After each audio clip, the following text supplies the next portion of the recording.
We're going to wrap money in the bank. Rates are good. Pretty exciting. You know why? Why? Free money.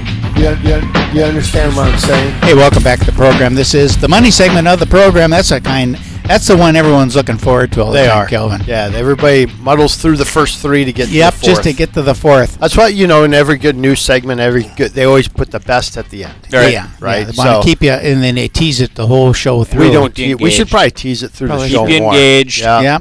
We'll talk about that in the money segment. That's what we'll start saying. Yeah. That's really good. We'll talk about that in the money segment. That'd be good.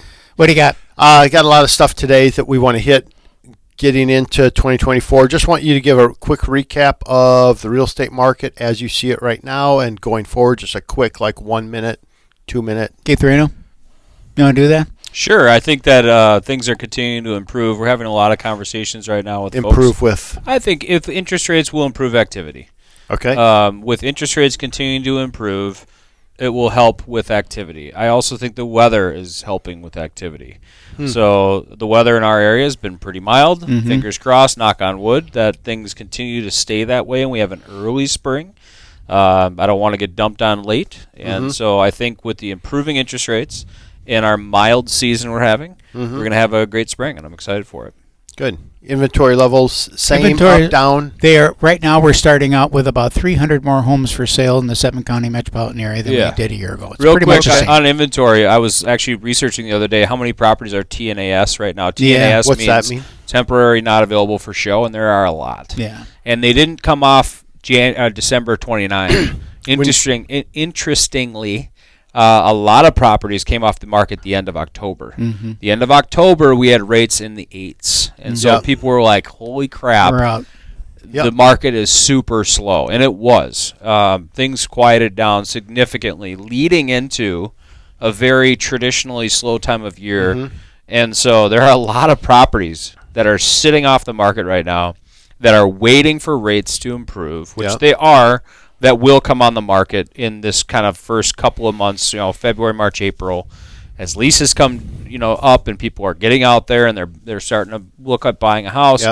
It will all help the overall sales numbers. It will help, buyers finding properties. It will help. And rents are coming down. It will help. Rents are coming down. Rents are coming down. That makes home ownership appear more affordable. So they have to come down because home ownership is more expensive with higher rates. So it's balancing back. Yeah, to the it market, actually right? isn't if you really dial into it. Right. No, I know, but you know what I mean. Yeah. So, let's hit a couple things here real quick just on mortgage rates. And one of the things I wrote down this morning was just we need headlines, right? So I'm just going to read the headlines here in the last little bit. And it's always interesting that there's not much movement, but you wouldn't think that listening to headlines. Headlines are moortgage rates start higher but recover nicely. Salacious. As of this morning, it looked like the theme for mortgage rates in 2024 would be up, up, and away, at least as far as the first 2 days go. Right. It's 2 freaking days, and they're forecasting up, up, and away. Right. Then the next headline is mortgage rates jump to the highest levels in more than 2 weeks. Next headline, mortgage rates end 2023, not too terribly far from where they started. But par goes from 6.61 to 6.72. Yeah, well, hardly, right? So it's crazy. So mortgage rates inch modestly higher from 7-month lows. Mortgage rates down another 7-month low. Uncanny absence of volatility. And it's just this constant what really headline, gets me is you look at the headline, and then if you actually read the article, many times the headline is completely disconnected from the article. Right. I mean, it's like, where did they get that headline from? And by the time you're done reading the article, it's a neutral stance. Right. Yeah. You know what the reality is? That whatever media company that's putting it out, and this is sports, this is cars, this is social crap, this is interest rates, this is real estate. They're selling clicks. Clickbait. For ads. Yeah. That's what it is. Yep, absolutely. So that's what we're seeing. So here's the reality. Where are 30-year fixed mortgages?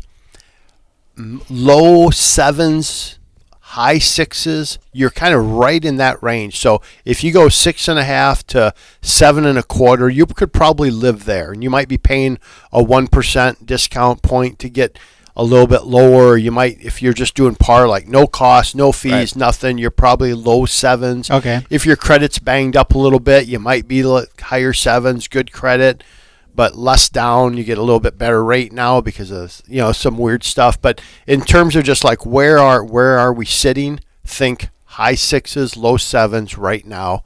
And I think, that's where we're going to see it. And, hopefully we see things tick down just a little bit or just stay in this steady. Like if we could even just live in 6s. I think mid 6s is kind of where we're going to land within 2 months. Yep. That would be a great spot because now we get a refinance. Like we're seeing a uptick in some refinances for the people that were high 7s, low 8s.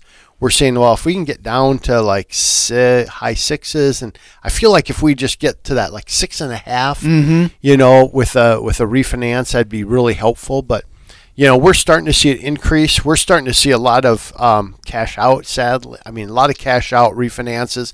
There's so much. That's sad. Why is it? You said sadly. Well, because there's so much credit card debt out there. Oh, that's people have really ramped up. I think people got used to living on like, hey, there'll be another bailout. There'll be another incentive for this, incentive for that. I'm not paying for my student loans. Well, now you got student loan payments kick in. That's affecting, by the way, people's ability to get approved. Because what happened with that? I'm not following the student loan. Well, you have full payments now. So now everybody on the credit report, in the past it showed, well, you owe like $50,000 in student Why? Because loans. those were They were deferred. They're deferred. Yeah, deferred forever, right? Now they're finally like, and now they're like, here's your payment. Supreme Court's like, nah, not doing that deal. Here's your payment, right? So now your payment's $250 or $200. Well, in the past we could use half of 1%, so 0.5. So we were using a lot lower number for qualifying purposes, and now we have that full payment. And on top of that, your credit card rate is 28%. And credit cards are crazy. Oh, I was dealing with a client yesterday, and if you carry credit card debt, you will be poor. That's just the. Yep. You need to spend money that you can afford to spend and pay it off every month. That is it, kids. Don't do anything different. Yep. Credit card debt will kill you. Yep. Credit cards are a convenience, not a financing tool. Of your life. You don't need a $45 water bottle. Like if you are living paycheck to paycheck, you should not be walking around with the most expensive crap, having an $800 car payment, racking up your credit card bill. Like I just don't. It's so bad. Come on. It's so bad. Yeah. So anyway, I'm doing it. I said, okay. The month of You're racking up credit card debt? No, month of January, though, I hate using because I think it's easy, right? Mm-hmm. And then my boys are using it, and I'm just like, hey, guys, here's what January is. We're not using all cash for January. 100% cash purchase for January. Here's your $300. Yep. Absolutely. You're going right down the road I'm living right now with my boys. Just saying, here's the cash. You don't use your credit. Well, what about gas? No, I'm not going to go walk into the gas station. I said, you know what? You actually are. If it's the 14th and you've spent all your money, guess what? No more Chipotle. Yeah. Twice a day. Twice a day Chipotle, $12 a crack. That's snacks around mealtime. It's like you're killing me, and we totally went down a rabbit hole. That's all right. Rabbit holes are interesting. But so the reality of what we're seeing right now is we're doing cash out refinances. We're paying off debt. We're restructuring debt. We're getting lower payments, interest deduction, all that good stuff. So rates are okay. We're seeing activity pick up. We're seeing the real estate market starting to kick in. It's kind of funny. We always say it really starts around Super Bowl, and we're like a month out from the Super Bowl. And I think it's starting early a little bit. So I actually really anticipate having a great year this year on rates. I think we're going to I just think it's going to be a fantastic year. So rates will continue. They're trending in the right direction. Yep. A couple of bad days of headlines, but I think course. They're going. Isn't that crazy? Right. Yeah. So and you see, like we talk about all the time, you see what you click on, right? So if you click on one of those headlines and you're reading it's going to feed you some you're more. Just going to get served up more of that. Yeah. The internet is very smart. Yeah. Watch Social Dilemma. Just as an example, I was looking for healthy vitamins for my kids that don't have a bunch of crap in them. Yep. And now I can't go anywhere without seeing 45 healthy vitamin ads for kids that are better that you should be giving your kids. Mm-hmm. So I'm like X, constantly turning off the ads for the healthy vitamins for kids. I bought one. I'm good. Leave me alone. So one question I had for Eric yet, give me just kind of averages for people, 4-bedroom home, standard, like your standard move, 4-bedroom home. What kind of price range are we hitting? Like, give me a high, give me a low. Sure.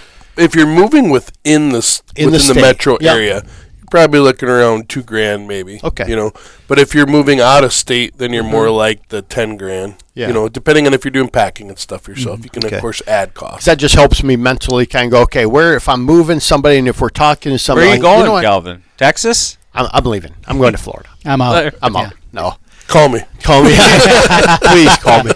So, Or go to his website, actionmoving.com. Yeah. Go there as well. So anyway, if you What want to have about a your conversation, contact? Yeah, go ahead. Yeah, Sorry. with me, 651-231-2500, 651-231-2500, and we will talk soon.